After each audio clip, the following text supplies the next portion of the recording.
کہ رسول غیر رسول سے ہمیشہ افضل ہے، کوئی غیر رسول رسول سے افضل نہیں ہو سکتا۔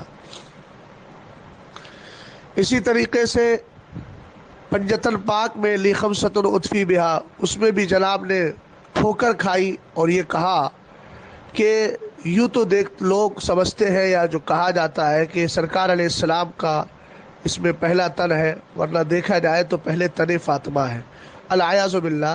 اس طرح کی واہیات اور اس طرح کی بیجا گفتگو یہ جناب کی تقریروں میں رہی، اور اس میں بھی جب توبہ کا وقت آیا تو پھر ان کا لفظ اور ان کی انانیت اس طرح غالب آئی کہ اگر میں نے کہا یہ اگر اور مگر کرتے رہے۔ پھر 8ویں بار جناب نے توبہ کی۔ اب کوئی مجھ سے سوال کرے گا جس پر توبہ ہو چکی ہے مولانا اس کو آپ بار بار کیوں اٹھا رہے ہیں؟ ان ساری باتوں کو ذکر کرنے کا مقصد میرا صرف یہ ہے کہ جو حضرت مولانا غلام جیلانی ازہری نے ایک تقریر میں کہا تھا کہ امیر القادری کیا عالم ہے، وہ عالم نہیں ہے، اور میں نے یہ سند اس لیے پیش کی ہے تاکہ یہ بتا دوں کہ وہ عالم نہیں اور انہوں نے اس طرح کی ٹھوکریں کھائی ہے، اور توبہ کرنے کے بعد کوئی اس بات کو ثابت نہیں کر سکتا کہ جناب امیر القادری نے اب توبہ کرنے کے بعد کسی مدرسے میں داخلہ لے لیا ہو، علماء اہل سنت کی بارگاہوں میں جا کر کے خدمات ان سے لی ہو اور ان کی بارگاہوں میں جا کر کسب فیض کیا ہو، بلکہ توبہ کے بعد بھی جناب کا سلسلہ تقریروں تبلیغوں یہ سب کچھ جاری و ساری ہے۔ تو توبہ کرنے سے بندے کو معافی تو مل جاتی ہے لیکن علم لدنی حاصل نہیں ہوتا، نہ علم حاصل ہو جاتا ہے۔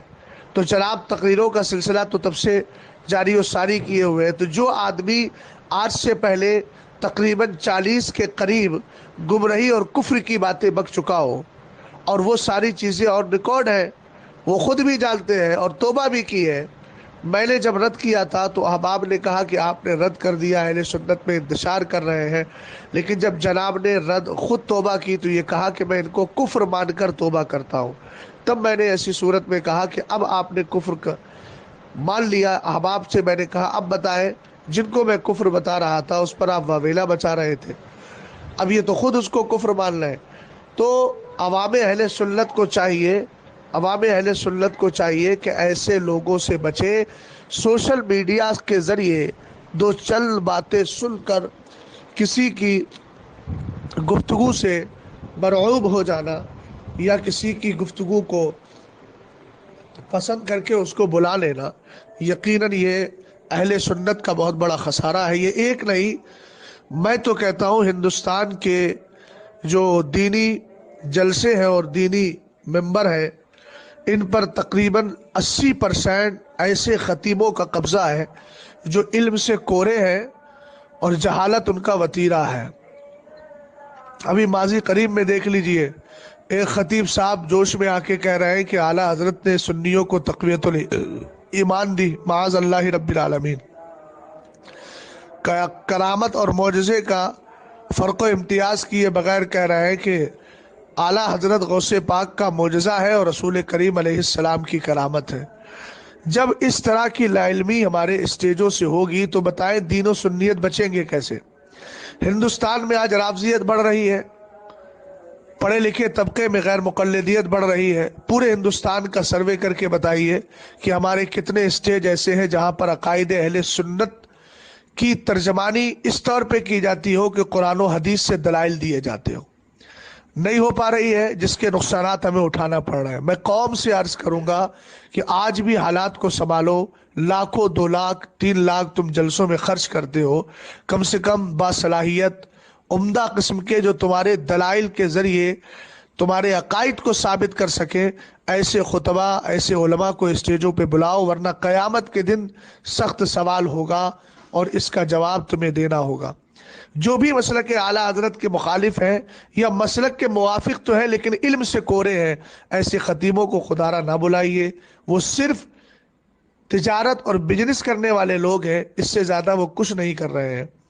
اور ان کو اگر سمجھایا جائے، ان کے تعلق سے کچھ کہا جائے تو سب سے پہلے ان کی عزت نفس ان کو جو ہے ابھارتی ہے اور وہ ایسے حضرات کی ذاتیات پہ حملے کرتے ہیں. آپ نے دیکھا حضرت مولانا غلام جیلانی ازہری صاحب نے جب ان لوگوں کا رد کیا جو غیر عالم تھے. یہ دو چار نہیں ہے، ہندوستان میں بھرمار ہے. آنکھیں کھولیے، ہوش کے ناخن لیجئے. اگر تم نے اہل سنت والجماعت کے اسٹیجوں کا ماحول صحیح کر لیا تو سنیت انشاءاللہ اور زیادہ ترقی پا جائے گی. اور آسان سا طریقہ یہ ہوتا ہے، ایسے بازاری خطیبوں کو اور ایسے ان پڑھ اور لا علم خطیبوں کو چھانٹنے کا سب سے بہتر طریقہ یہ ہے کہ آپ اپنے یہاں پر جلسہ کرائیں تو اس کا عنوان پہلے متعین کرا لیں کسی عالم دین سے، زبردست عالم دین ہو. وہ نہیں تو آپ کسی مرکز میں بیٹھے ہوئے کسی عالم سے تعین کرا لیں. جلسے کا عنوان رکھیے اور خطیب صاحب سے کہیے کہ آپ کو اسی عنوان پر ہی گفتگو کرنا ہے، دائیں بائیں نہیں بھٹکنا ہے.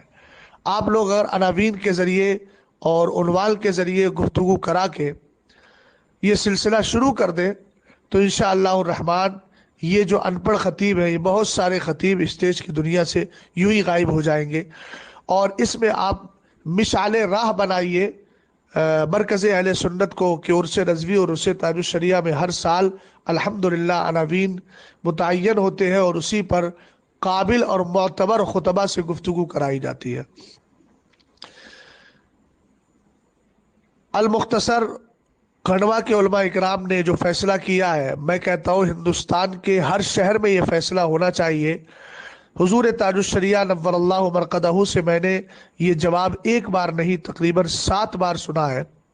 حضرت نے فرمایا کہ میں دعوت اسلامی، سنی دعوت اسلامی کو کافر یا گمراہ نہیں کہتا، البتہ یہ مسلک اعلیٰ حضرت کے مبلغ نہیں ہے، ان سے بچا جائے، دور رہا جائے. حضرت نے جو فرمایا تھا وہ خرابیاں آج بھی آ رہی ہیں. حالات کے تناظر میں آپ اچھی طریقے سے دیکھ سکتے ہیں کہ ابھی چند دنوں پہلے محرم الحرام میں ایک شخص نامراد نے سیدنا امیر معاویہ رضی اللہ تعالیٰ عنہ کی گستاخی کی اور اسی تحریک کے بانی مبانی بیٹھے ہوئے اس کو سنتے رہے اور بعد میں صرف ایک جملہ اپنے سر سے اتارنے کے لیے کہہ دیا کہ جو ان کا ہمارا وہی موقف ہے جو اعلیٰ حضرت کا موقف ہے. یہ تردید کا اسلوب درست نہیں ہے اور یہ تردید قابل قبول نہیں. دوسری بات، امیر القادری پورے ہندوستان میں سفر کرتے ہیں.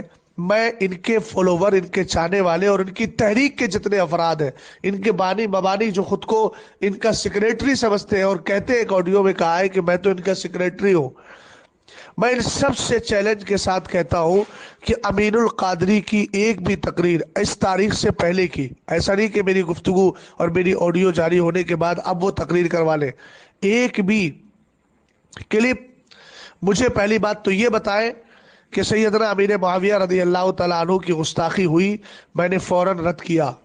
انہوں نے اگر رد کیا ہو ایسے گستاخوں کا آج تک تو وہ کلپ بھیجے مجھے. دوسری بات، شان امیر معاویہ رضی اللہ تعالیٰ عنہ پر اگر ایک بھی تقریر ان جناب کی ہو تو وہ مجھے باخبر کیا جائے اور مجھے بتایا جائے کہ ہاں یہ تقریر بھی جناب کی موجود ہے. اس سے میں یہ سمجھتا ہوں کہ کہیں نہ کہیں شیعیت کی طرف مزاج اور رجحان ان کا پایا جاتا ہے. معاف کیجئے گا جملہ تھوڑا کڑوا ہے لیکن برداشت کریں گے. میں رافضی ہونے کا، شیعہ ہونے کا حکم نہیں لگا رہا ہوں، لیکن جو طرز ان لوگوں کا ہوتا ہے اس طرز پر یہ اپنے آپ کو گامزن کیے ہوئے تھے. پہلے تو پوری طریقے سے تھے لیکن بعد میں جب زجر و توبیخ ہوئی اور سوچا کہ مسلک اعلیٰ حضرت کا نام لیے بغیر اور اعلیٰ حضرت کا نام لیے بغیر کام نہیں چلے گا تو پھر جناب نے روش کو بدل دیا.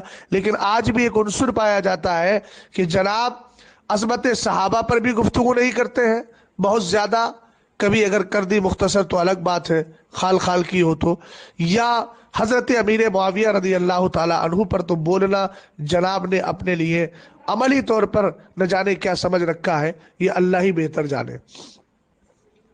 ایسے لوگوں سے قطعاً دور رہا جائے اور ایسے لوگوں کی تقریروں کو سننے سے پرہیز کیا جائے جو اس کے بعد بھی نہیں سنتے.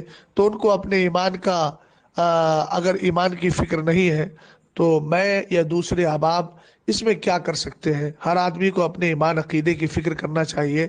بھئی ظاہر سی بات ہے جو عالم نہیں ہے، غیر عالم ہے، وہ کب کیا کر دے، کہاں نقصان پہنچا دے، کہاں پر ایکسیڈنٹ کر دے، یہ کچھ معلوم نہیں۔ علم جو ہوتا ہے وہ حاصل کرنے سے آتا ہے۔ اعلیٰ حضرت ہر ایک نہیں ہوتے کہ علم لدنی حاصل ہو جائے، سمجھ گئے؟ باقی حضرات کو محنت کرنا پڑتی ہے، مطالعہ کرنا پڑتا ہے، اور مطالعہ بھی کافی نہیں ہوتا، مطالعے کے ساتھ ساتھ اتنی سوجھ بوجھ بھی ہو کہ ہمیں کون سا حوالہ لینا ہے، کون ہمارے مصدر اور مرجع کی حیثیت رکھتے ہیں۔ ان ساری چیزوں پر نظر وہی رکھتا ہے جس نے علماء اہل سنت کی بارگاہوں میں زانو ادب طے کر کے ان کی صحبتیں پائی ہوں۔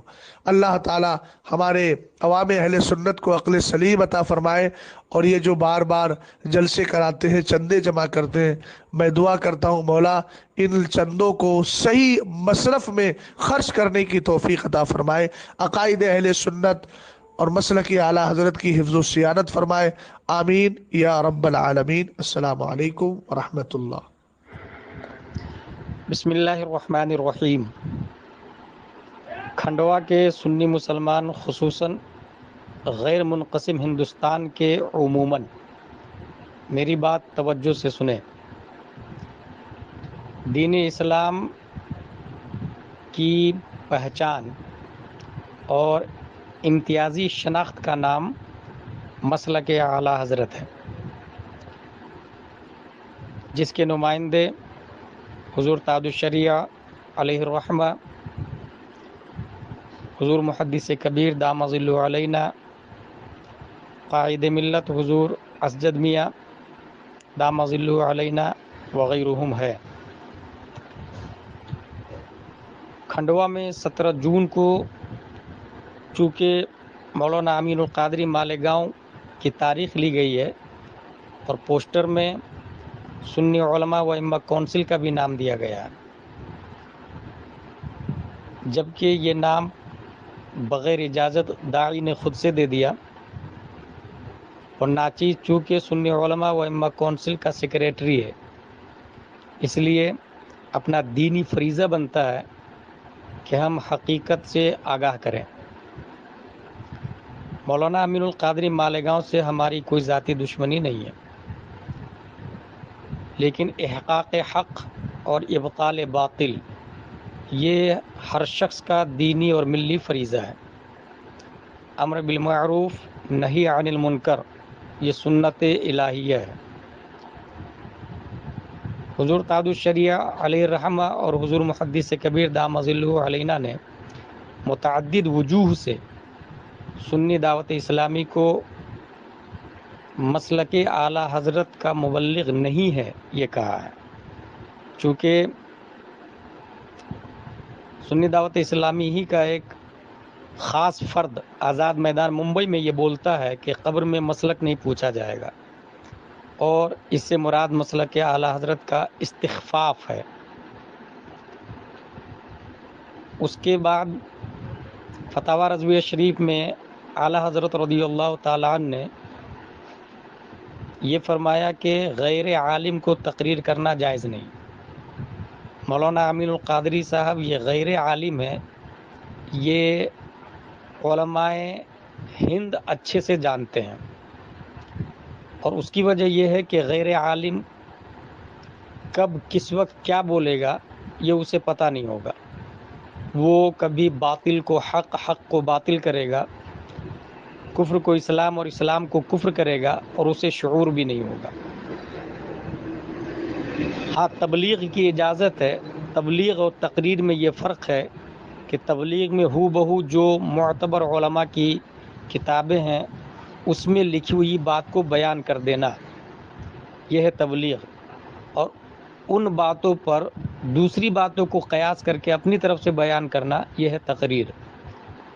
فار ایگزامپل مولانا امین القادری نے ایک جگہ تقریر میں یہ کہا، دنیا کے تمام درخت کو قلم بنا دیا جائے اور سمندر کو روشنائی بنا دیا جائے، اور پھر غوث اعظم کی تعریف کی جائے تو تعریف ختم نہیں ہو سکتی، درخت ختم ہو جائیں گے، روشنائی ختم، سمندر کا پانی ختم ہو جائے گا۔ سننے میں لوگوں کو بہت اچھا لگا، نعرے بھی لگا لیے، جبکہ یہ قرآن شریف کی آیت ہے اور یہ اللہ کے بارے میں ہے۔ لو کان البحر مدادا لکلمات ربی لنفد البحر قبل ان تنفد کلمات ربی ولو جئنا بمثلہ مددا۔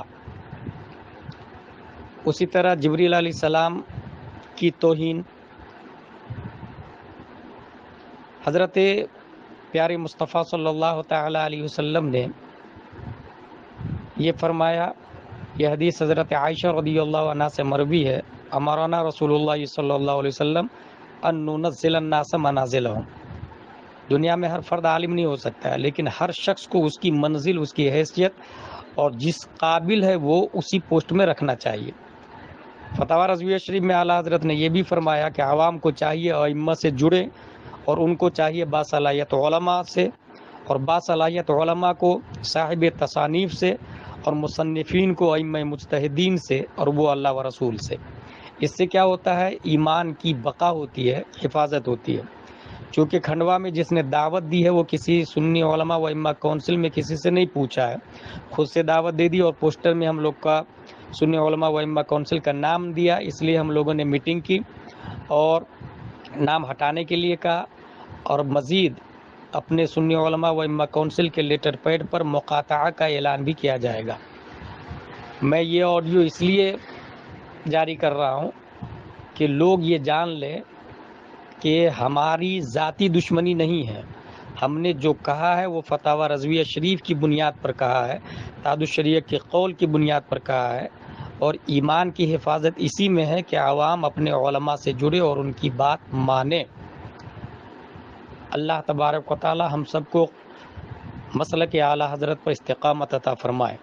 خادم غلام جیلانی ازہری، سیکریٹری سنی علماء و ائمہ کونسل کھنڈوا، بانی جامعہ سنیہ للبنات کھنڈوا، نزیل سنی سینٹر آف